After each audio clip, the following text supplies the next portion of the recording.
असा वाटतं यो विचार आधीच्या बारीचे राखाडू तुला मग असं वाटतं गुळगुळीत दाखवते काय असतं. हॅलो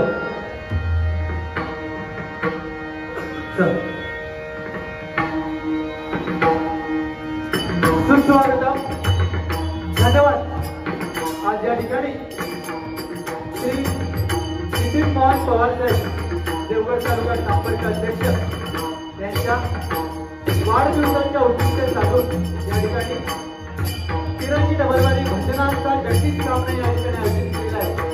आणि या सामन्यासाठी स्वतः स्वप्नील शंकर गोसावी श्रीमोहनचे आधार असणारे भजन मंडळ भजनसेवक जोगेश्वरी पूर्व आणि आम्हाला पकवानचाच करतायत श्रीमान गोपाळ नालक आणि तबलाचाच करतायत ते विघ्नेश केरी आणि माझी कोरक मंडळी तसेच माझ्या बाजूला जे बुवा आहेत ते श्रीमान राकेश मिसाळबुवा त्यांना पकवानचाच करतायत ते श्रेयस करवणकर आणि तबलाचाच करतायत ते ऋषिकेश मेत्री तुमचे ते 3 नंबरला बुवा आहेत या मालाचा वाद तो श्रीमान अमित वराडकर त्यांना पकवानचाच करता आपले सर्व मित्र सर्व चॉकलेट बॉय टूर मालाडतो अमित घाडी आणि तबलाचाच करतात सगळेच कसाबळे माझ्या तिन्ही मंडळाच्या वतीने नितीन पवार साहेबांना वाढदिवसाच्या खूप शुभेच्छा देतात. तसेच महाराष्ट्राचे नव्हे तर साऱ्या जगताच्या आराध्य दैवत शिवछत्रपती शिवाजी महाराजांना मानाचा पुतळा करून विशेषी देवता सरस्वती मातेला शिवार वंदन करून ते जमलेल्या तमाम मायबाप माझ्या गावची ग्रामदेवता अशा ठिकाणी भजनाच्या जबरदस्त नावाला सुरुवात करतो. जय हिंद जय महाराष्ट्र, जय हिंद जय महाराष्ट्र, जय हिंद जय महाराष्ट्र. तिरंगी सामना काय तू पहिलं म्हणता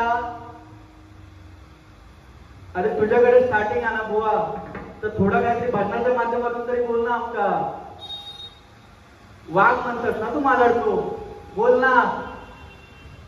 प्रार्थना येतोय 100% बोलणार तेवढे मिसळ बोलले 100% बोलणार मी म्हणतो उष्णमध्ये ठेवत नाही 100% बोलणार प्रार्थना येतोय.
नितीन पवार साहेबांच्या वाढदिवसानिमित्त ही बारी आहे आणि बुवा या बारीमध्ये असं सांगितलंय की आपण यांचा वारसा चालवतोय,